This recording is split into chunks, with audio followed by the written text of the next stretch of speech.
Boa noite, meninos.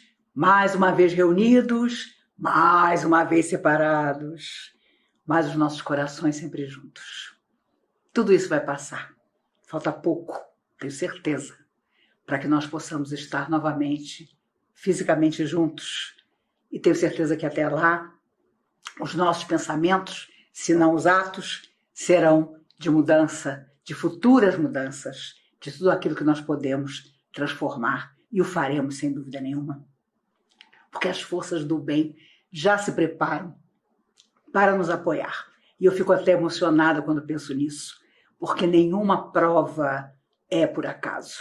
Sempre nos ensina, sempre nos envolve para que saiamos maiores, melhores. E essa que está atingindo o mundo inteiro, sem dúvida, tem a sua possibilidade, talvez única, de nos levar a novas esferas de pensamento, de conhecimento, de realidade, de futuras belezas que vamos viver. Hoje vamos falar um pouco sobre conduta e consciência. Porque é óbvio que quando procuramos nas nossas horas difíceis ajuda, nós vamos em busca da oração. É a nossa maneira de nos comunicar com as forças em que acreditamos. Mas, muitas vezes, estamos atravessando fases em que, inconscientemente, lá no fundo da alma, sem que ninguém saiba, nós ficamos pensando, será que eu estou merecendo receber as benesses que eu estou necessitando? Será que se eu pedir, eu realmente vou receber? A nossa consciência, sem dúvida, muitas vezes nos acusa de não sermos bons o suficiente, de não nos termos renovado, de estarmos afastados de quem precisa de nós, de não buscarmos o trabalho no bem como deveríamos e como, claro, Jesus nos disse que era o grande manancial de saúde para nossas almas eternas. Os livros de André Luiz, as 16 obras que ele psicografou, com certeza nos trouxeram enormes ensinamentos, principalmente sobre isso, sobre o nosso mundo interior, não só sobre o mundo que ele encontrou depois do desencarne, mas principalmente sobre as consequências de tudo aquilo que nós fazemos na Terra e que, claro, reverbera no mundo espiritual após o nosso retorno. Ele contou sua própria história em Nosso Lar e vai desdobrando nos outros livros, não só pedaços ainda da sua experiência na Terra e fora dela, mas principalmente daquilo que ele ia aprendendo. E ele teve, ao longo dos livros, vários companheiros que ele nominava e nos tornamos amigos também desses espíritos que ele nos fez conhecer. E eu tenho uma especial simpatia por Hilário, porque o Hilário era assim, uma espécie de Maíse. Quando todo mundo estava concentrado, quando todo mundo estava pensando naquilo que os mentores haviam acabado de falar, o Hilário sempre tinha uma dúvida, sempre tinha um comentário, ou então uma pergunta para fazer. E nos livros em que o Hilário aparece, eu comecei a perceber que as dúvidas que ele colocava, com certeza, seriam as minhas, se eu lá estivesse no lugar dele. Um dos livros, Entre a Terra e o Céu, todos são maravilhosos. Eu tenho até os meus favoritos. Missionários da Luz, Libertação de todos é o meu favorito, porque conta a história de Gregório, e eu sempre digo que todos nós somos Gregório. Aquele ser sofredor que quer fazer sofrer e que não admite olhar para si mesmo, porque olhando para si mesmo, ele vai ver o abismo que ele precisa transpor para voltar à mínima normalidade da mente e do coração. Então é uma história magnífica. Se você não tem paciência de começar pelo livro Nosso Lar, o primeiro, leia Libertação, uma obra incrível. Mas no livro Entre a Terra e o Céu, o primeiro capítulo se intitula Em Torno da Prece.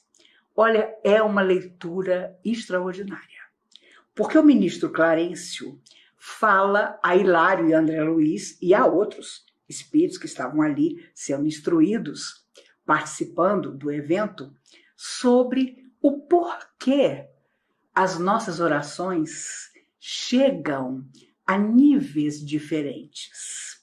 Quantas pessoas já me perguntaram, bom, dependendo do que eu estiver fazendo ou do que eu estiver pretendendo, que tipo de oração eu vou fazer? E até onde a minha oração vai alcançar? Será que eu tenho que nominar algum espírito para que ele receba a minha solicitação? Será que eu posso pensar num familiar já desencarnado? Mas eu também vou correr o risco desse familiar ainda não estar em condições de receber a minha petição ou até de ajudar-me. Enfim, nós temos milhões de indagações sempre. E o ministro Clarencio fala no primeiro capítulo, Em Torno da Prece, de uma forma maravilhosa sobre essa questão de quando nós pedimos através da oração. Ele cita, inclusive, a questão de um vegetal que precisa crescer, que precisa desenvolver-se, e como é que ele vai fazer isso? Como é que ele vai pedir para seguir o seu processo de crescimento? Então, ele imediatamente diz que mesmo que o vegetal não tenha condição de pedir, o sol se encarrega de ser o protetor daquele vegetal e o faz crescer. De forma sutil, ele fala daqueles que não têm a mínima condição de orar, mas que não deixam de ser beneficiados, ainda que por forças da qual duvidem. E ele continua dizendo que existem também aquilo que nós pedimos. Existe o que nós pedimos. Se você pede uma coisa tola, uma coisa boba, uma coisa que é interesse apenas seu, aquilo vai a um determinado nível e, de repente, um espírito simpático a você pega aquele seu desejo e, de alguma maneira, dentro da possibilidade dele, tenta te ajudar. Existe um outro nível de pedido. Quando você, na sua aflição, está muito necessitado do socorro espiritual para as suas dificuldades físicas ou espirituais. Então, a sua prece já alcança entidades que, ligadas a outras superiores a elas, se mesclam em energia para entender a sua situação, estudar o seu caso, o seu nível de merecimento e então atuar. E existe um terceiro grupo de orações, quando nós superamos a nossa consciência individual e oramos com toda a nossa energia possível, pedindo que as forças do universo estejam com aqueles que promovem o progresso, as grandes realizações. Então é como se nós fizéssemos orações poderosíssimas, que querem envolver a muita gente e mudar muitos destinos.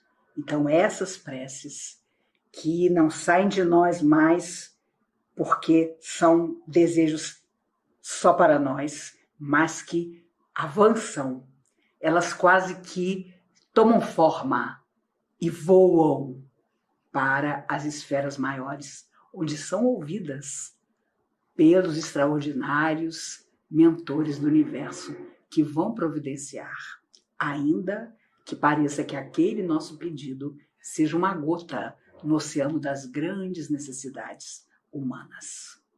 E aí, claro, Hilário faz uma pergunta que eu também faria. E quando a pessoa faz uma oração para desejar o mal? Para desejar que alguma coisa de ruim aconteça para outra pessoa. E aí, o ministro Clarencio, claro, alma iluminada, corrige Hilário dizendo que toda vez que a gente fala sobre algo que é desequilíbrio, e aí já começa o primeiro adendo do ministro Clarencio. Eles não falam no mundo espiritual sobre o mal, eles falam sobre o estado de desequilíbrio. Então, o ministro Clarencio diz a Hilário que quando esse estado de desequilíbrio acontece, nós nem mesmo devemos usar a palavra prece, mas sim invocação.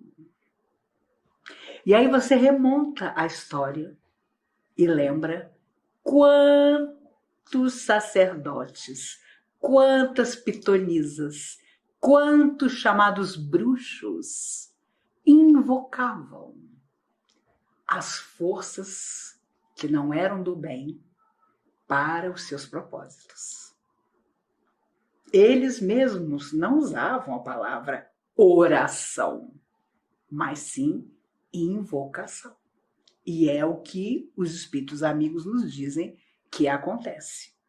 Quando você pensa em alguém negativamente, você não vai orar para que algo de ruim aconteça. Você já está invocando com o seu lado negativo que algo de ruim aconteça a ela. A prece é algo tão sublime, é força tamanha que transforma de tal maneira que os espíritos nos ensinam a ter pudor de usar a própria palavra para aquilo que não é digno, nobre e elevado.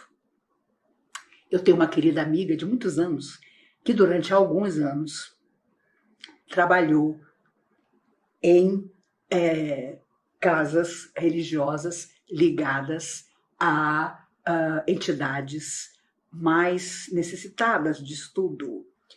E foram 7 anos em que ela teve esse compromisso de estar nessa casa. Depois, quando o compromisso acabou, ela retornou ao trabalho em Kardec. Mas ela me contava certa vez, sempre foi extremamente respeitosa com as coisas que ela viu naqueles anos em que ela trabalhou ali. Tudo é força, só Deus é poder. É uma frase magnífica que a gente sempre lembra. Mas as forças existem. E ela me contava o número enorme de pessoas, principalmente de classes sociais mais abastadas, que iam a esses lugares para exigir, não era pedir, não, das entidades coisas ruins que elas queriam que acontecessem aos seus adversários. E eram diálogos inacreditáveis, em que a pessoa encarnada chegava e dizia: eu quero que tal coisa aconteça com meu ex-marido, por exemplo. E explicava com detalhes quais as tragédias que ela objetivava que acontecessem. E pedia, imagine, que as entidades ali presentes a ajudassem no seu propósito. E ela viu, muitas vezes, entidades incorporadas nos médiuns dizerem à pessoa encarnada: minha filha, você tem ideia do que você veio pedir? Você tem ideia da responsabilidade que você está lançando sobre você mesma? Você tem ideia das consequências que para você, para filhos seus, para pessoas que você ama, podem advir desse desejo, se porventura isso for realizado?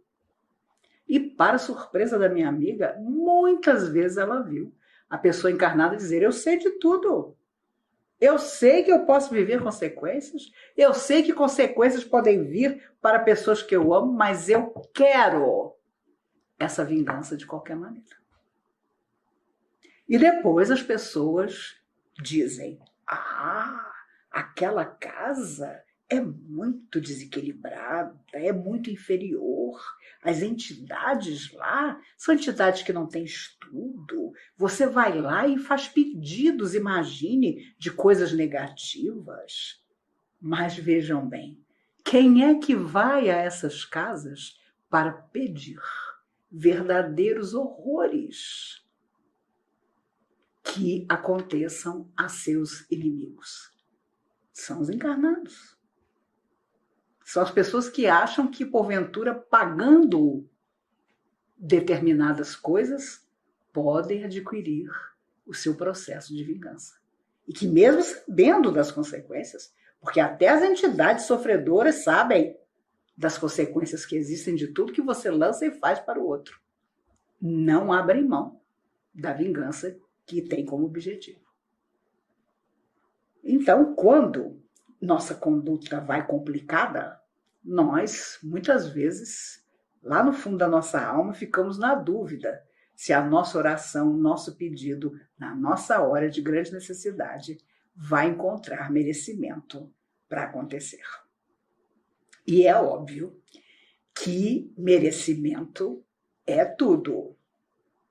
Se você não tiver merecimento, eu sempre digo, é como precisar de dinheiro, ir a um banco onde você não tem conta e pedir um empréstimo.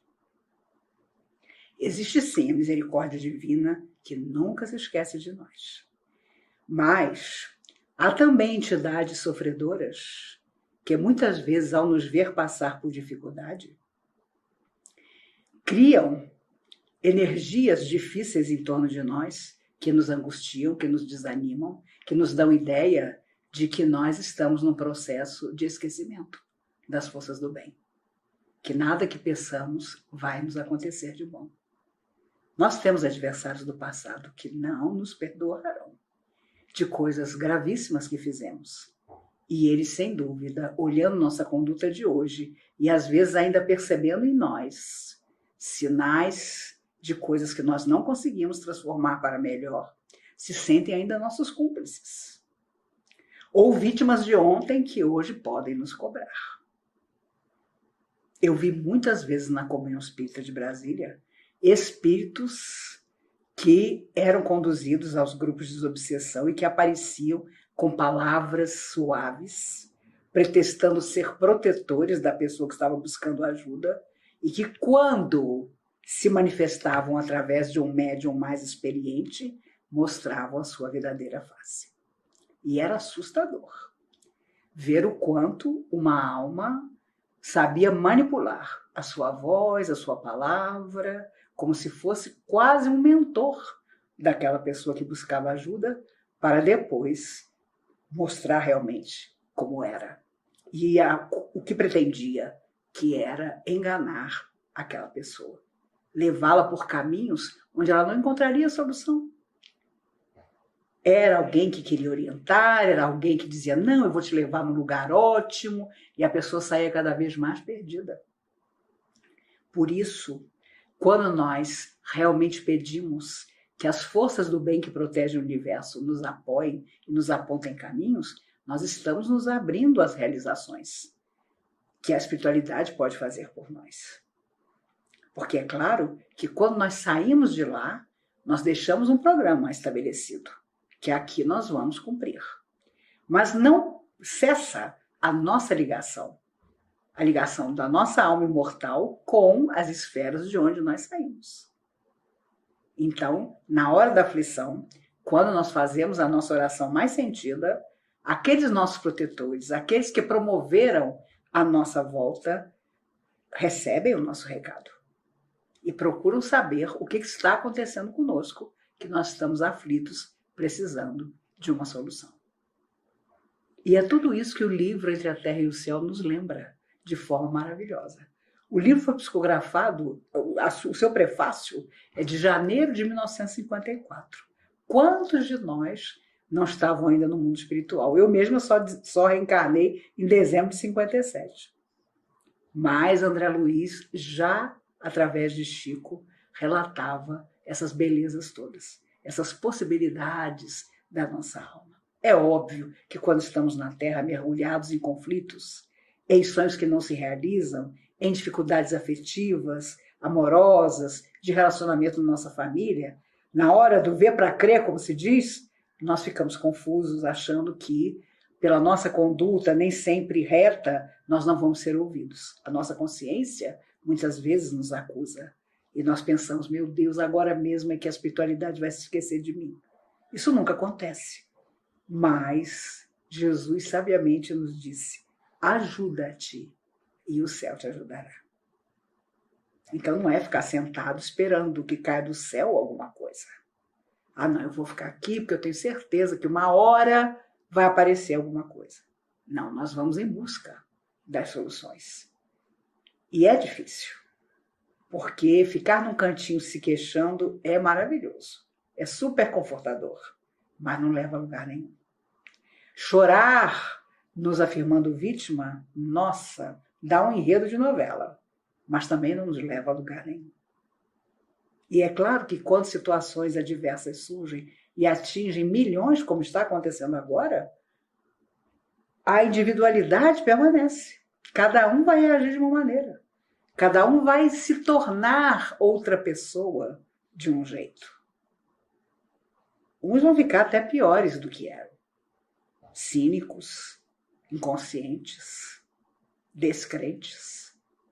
Outros, eu tenho ouvido muito de amigos meus, Maíse, quem já acreditava na espiritualidade vai ficar um pouquinho melhor.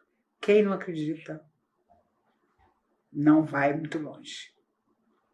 E pessoas maravilhosas têm desencarnado, vítimas da Covid. Pessoas até que se cuidavam, e a gente não vai saber só um dia por que essas coisas aconteceram. Mas, sem dúvida, é a hora de uma profunda meditação, de pensar em que forças nós estamos mergulhados. Sabe, aonde a nossa vontade está nos levando e vai nos levar. Porque nós vamos voltar à vida normal, com a lembrança, é claro, de tudo que nós vivenciamos. Nós vamos estar juntos novamente. Vamos receber as pessoas nas casas religiosas. E vai ter até quem não queira mais saber de religião nenhuma depois que isso passar. Talvez haja quem perca a sua fé, ou quem a encontre. Quem nunca tenha feito nenhuma caridade e quem de repente se cubra de coisas boas para dar aos outros. Cada um vai viver essa experiência de solidão, de afastamento, de uma maneira.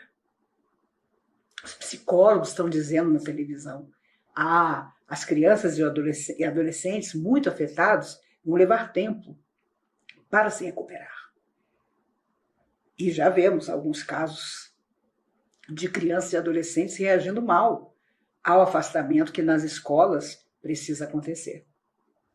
Mas os adultos também. Pais, mães, avós, angustiados, deprimidos. Pessoas bem mais velhas que de repente passaram a imaginar: será que eu vou viver muitos anos ainda depois que isso acabar para poder aproveitar tudo que eu não aproveitei? Porque 1 ano e meio para quem é jovem parece nada, mas para uma pessoa bem mais velha o peso é muito maior. E por isso, os livros psicografados por André Luiz nunca foram tão atuais. Porque André Luiz aprendeu no mundo espiritual que, ao chegar lá, o que havia era simplesmente apresentar todo o enredo de consequências do que havia feito. Ele já viveu, no caso dele, que era um sanitarista brilhante, um médico, a primeira lição de humildade, quando Emmanuel o convoca ao trabalho que ele realizaria através do Chico, mas faz com que ele, durante 3 anos, acompanhe Chico nas psicografias sem se identificar. Ali, anônimo, quieto, calado, para aprender o mecanismo da psicografia. E de tal maneira ele aprendeu, naqueles 3 anos de acompanhamento silencioso, que escreveu 16 obras maravilhosas através do Chico. Às vezes, na nossa vida, os momentos de recolhimento, as horas difíceis, quando a vida nos diz: agora para, pensa, cuida, para depois recomeçar, são muito importantes. Porque você se fortalece ainda mais. Porque ainda há tempo de verificar na sua conduta o que está prejudicando o seu coração ou o coração do outro, para que a sua consciência não arda nas horas mais difíceis da sua vida. E que não haja dúvida, quando você fizer uma prece, de que sim, sempre haverá alguém invisível aos seus olhos, que gosta de você e que vai tentar levar as mais altas esferas que forem possíveis a sua petição, o seu desejo. Temos lá a nossa ficha, no lugar de onde saímos. Lá está escrito a nossa própria vontade. E quantas vezes eu vi o Dr. Bezerra de Menezes, o Dr. Ramayana, o Dr. Dias da Cruz nos contar em relação aos enfermos que procuravam a comunhão para o tratamento físico e espiritual, que embora eles tudo fizessem para curar a pessoa, ela mesma havia determinado, antes de vir à Terra, olha, eu não quero ficar curado. Quando aparecer tal problema, eu posso usar todos os recursos. Vou orar muito, vou pedir muito, mas eu não quero a cura do meu corpo, porque o que importará para mim é a cura da minha alma. E Clarencio lembra isso no capítulo 1 de Entre a Terra e o Céu. Nós somos o passado. Então, muitas coisas a espiritualidade pode atenuar, pode tirar como se fosse uma luva de luz até o sofrimento maior, mas não pode impedir o final. Porque nós mesmos deixamos determinado que por mais que fizéssemos, nós não queríamos modificar o final. Porque o final era um instante em que estaríamos resgatando um grave ou graves delitos do nosso passado. E por isso vemos tantas pessoas maravilhosas sofrendo. Eu conheci pessoas extraordinárias que tiveram um final de vida extremamente difícil, que, por qualquer lógica, não mereciam. Mas devia haver algum motivo que só a alma delas sabia e que, com certeza, retornando ao mundo espiritual, perceberam que tudo aquilo tinha a sua validade. Óbvio que quando você conserta a sua atitude, uma chuva de energias positivas passa a trabalhar para você. Porque você canaliza forças do bem. E as forças do bem se sentem atraídas por você. Então elas começam a agir através de você, em todo o bem que você faz. As pessoas perguntavam, mas Chico, como é que você, já tão idoso, não para de trabalhar, de abraçar as pessoas, de estar com elas? E ele dizia, isso é a minha cura.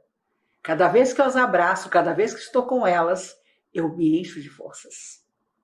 É delas que vem a minha força. Obviamente não era só delas. Havia um manancial de luz pelo trabalho que ele realizava, pela tarefa que tinha, a sustentá-lo. Até o dia em que não foi mais possível. E suavemente ele deixou a Terra aos 92 anos de idade. O próprio médico que cuidava dele declarou que ele deveria ter morrido, por toda a lógica da medicina, pelo menos 20 anos antes. Então, há sim quem consiga, através de toda uma vida dedicada ao amor e à luz, transformar até mesmo o tempo que tem na Terra. São chamadas moratórias que você passa a ter. Mas não é para qualquer um. E uma moratória sempre tem sua razão de ser. É como se você tivesse um compromisso agora. Foi te dado mais tempo para que você possa ser melhor por mais tempo, fazer algo que ainda estava por fazer, ou muitas coisas, enquanto aquele tempo se vai. E o que são 10, 20, 30 anos? Se você fechar os olhos, passa num átimo de segundo. Essa que é a verdade. Por isso, Emmanuel dizia, 100 anos é um relâmpago na eternidade. Era a frase que ele gostava de dizer. E é verdade. Passa depressa demais. Mas nós sempre queremos um pouco mais de tempo. Mas eu sempre gosto de lembrar, viver tanto para quê? Se a nossa vida não for digna. Se nós não estivermos mesmo dispostos a ser simplesmente o melhor que nós pudermos ser. E Clarencio lembra, na sua palavra, que quando o mal acontece e as pessoas se ligam a ele, elas ficam tão perturbadas e tão ligadas a essas energias difíceis que elas aparentemente vivem um poder. Elas parecem invencíveis, elas se sentem invencíveis. Porque o que não é bom tem uma força magnética grande. E como nós vivemos ainda num planeta de provas e expiações, fica complicado. Parece assim que a pessoa tem um tônus vital que nada pega, como se diz. Ela se livra de coisas assim inimagináveis. Mas isso sempre acaba. Só o bem não acaba nunca. Mesmo aquilo que é o ruim te protege, entre aspas, por um determinado tempo. Depois, com certeza, se esgota. Por isso, se a nossa consciência está calma, eu não digo tranquila, porque sempre haverá alguma coisa que nós poderíamos ter feito e fingimos que fazemos, mas no fundo delegamos para o futuro. Mas se a nossa consciência, de alguma maneira, parece mais positiva, a nossa conduta tem que demonstrar isso. Por isso Jesus veio, ele sabia muito bem quem ele encontraria. Ele sabia muito bem como ele provavelmente terminaria.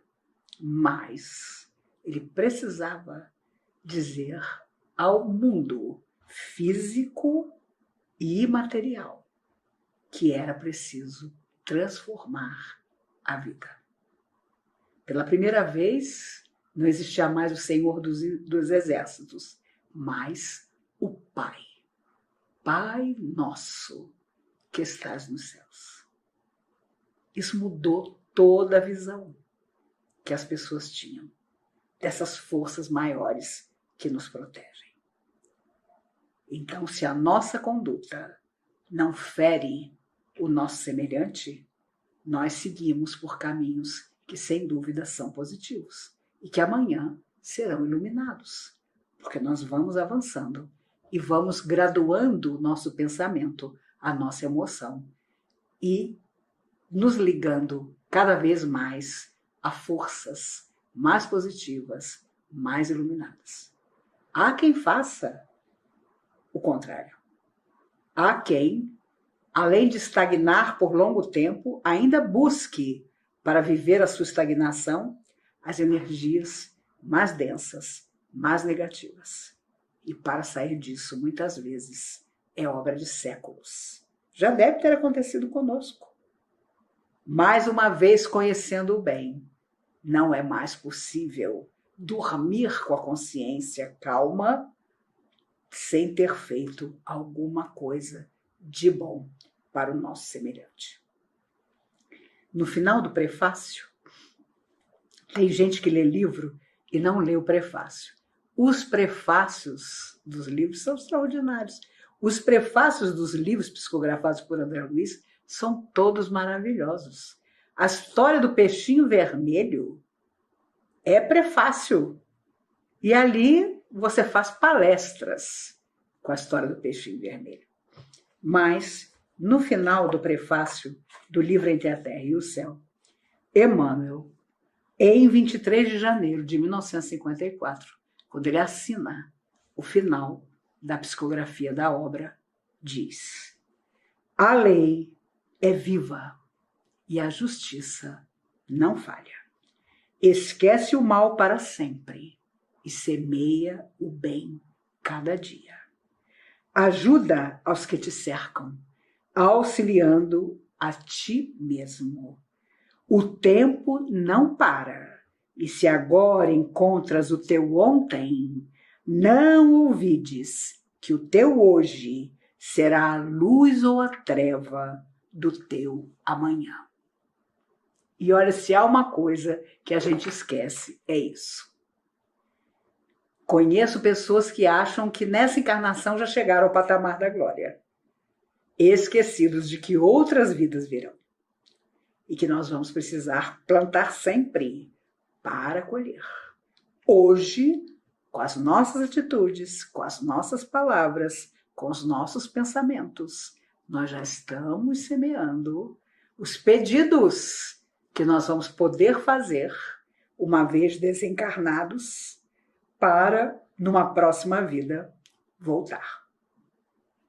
Porque é preciso ter uma certa poupança para pedir. Quantas vezes os espíritos amigos lembram que há pessoas que sequer encontram alguém que goste delas para que lhes sirvam de pai e mãe. E que se angustiam tremendamente, porque nunca plantaram nada de bom no coração de ninguém e querem voltar à Terra para uma nova experiência e não conseguem encontrar nem mesmo alguém que se disponha a recebê-las como filho. Parece uma bobagem, mas é uma realidade. Já imaginou você desencarnado querendo voltar sem ter ninguém que sonhe com você para que você possa estar aqui? Porque um dia o nosso pai, a nossa mãe, no mundo espiritual, libertos pelo sono, com certeza aceitaram nos receber. Ainda que tenhamos, porventura, com eles dificuldades, que não tenham sido o pai ou a mãe que nosso anseio pretendia, mas com certeza, convidados a nos acolher, nos acolheram e nos deram a porta de entrada para que depois pudéssemos realizar por nós mesmos tudo aquilo que pretendíamos. E há quem não dê nenhum valor a isso, quando a família será sempre, não importa a maneira como seja constituída, a porta de entrada para as almas. Há poucos anos atrás, o IBGE fez no Brasil uma pesquisa e encontrou 17 tipos de família diferentes. E ainda há quem seja intolerante, preconceituoso. Ah, não, mas isso não é família. Ah, não, família é pai, é mãe e filho. Se eu pudesse contar a vocês, ao longo dos anos em que fui orientadora na comunhão, e que ouvi pai e mãe contarem verdadeiros horrores que se passavam nas casas aparentemente tão felizes, as máscaras existem. E às vezes nós temos preconceito. Ah, não, mas ali são duas pessoas do mesmo sexo, não pode dar certo. Ah, não, mas ali é homem e mulher. Então, com certeza dá tudo certo. Que ilusão. A vida é feita de tantas coisas. E quando nós nos iludimos, às vezes erramos e erramos feio. Porque as pessoas, para manter a sua aparência, cobram um preço alto, achando que nunca vão prestar contas do que fazem ou do que escondem e deixam de fazer. Mas a nossa consciência não dorme. E é claro que na hora da aflição, quando tudo desaba, nós queremos a solução. Nós invocamos a Deus, nós nos ajoelhamos, nós lançamos nossos braços ao céu. Meu Deus, agora tem que haver uma solução, tem que cair sobre mim tudo que eu preciso. Mas se nossa conduta foi o contrário do positivo, vai haver muita dificuldade para que as forças do amor possam construir um presente e um futuro positivo por um longo tempo. Por isso, Jesus, e sempre voltamos a ele, sabiamente disse: andai enquanto tendes luz. Existe alguma coisa que nós precisávamos fazer que Jesus não tenha dito? Não. Por isso, com certeza, durante séculos, durante muitas encarnações, fugimos dele. E sempre estamos procurando por ele. Ele é o amigo eterno que nós ainda estamos buscando. E que o encontremos, principalmente nas nossas atitudes. Eu tenho absoluta certeza que quando nos encontrarmos presencialmente, rosto a rosto, cara a cara, nós vamos poder falar dos dias difíceis, mas também de todos os risos e alegrias que ainda virão. De tudo que nós aprendemos, do que sentimos falta. E como eu gosto de dizer, vamos viver plenamente por todos aqueles que não vão mais estar aqui, que já não estão aqui. E por isso os espíritos amigos, Emmanuel, Clarencio, André Luiz, que psicografou as obras, nos lembram que conduzir nossa vida pelo caminho da beleza, do amor e da paz pode aparentemente não dar frutos imediatos, mas é a grande plantação do nosso futuro. Por isso já dizia no Antigo Testamento Isaías: os caminhos do Senhor são retos e os justos andarão neles. Possamos fazer o mesmo. Não basta só ler, não basta só nos afirmarmos cristãos, católicos, espíritas, muçulmanos, budistas, judeus, mas sim agir como quem ama o bem. Fazendo isso, sem dúvida nenhuma, nas nossas horas de orar, nossa consciência, ainda que não esteja perfeita, não nos acusará de falta tão grave que nos faça desacreditar que a mão de Deus vela por nós em todos os instantes, principalmente nas horas mais difíceis. Pense nisso na sua hora difícil. Pense nisso quando precisar tomar decisões em que você vai influenciar a vida de muita gente, ou mesmo que seja a vida de um só. Pense que a mão de Deus vela sobre você e o resultado daquilo que você fizer há de ser o melhor. Que a nossa conduta nos leve a dias felizes e que a nossa consciência, que no passado com certeza tem tanto a consertar, possa iluminar-se em definitivo. Evoluir nada mais é do que isso. Plantar o bem para colher o bem. Que Jesus nos guarde, que nos abençoe. Até o nosso próximo encontro, no primeiro sábado do próximo mês. Tenho certeza que estaremos ainda melhores do que estamos hoje, porque vamos fazer com que seja assim. Tudo começa e termina em nós. Não nos esqueçamos disso. Que Jesus nos abençoe, hoje e sempre.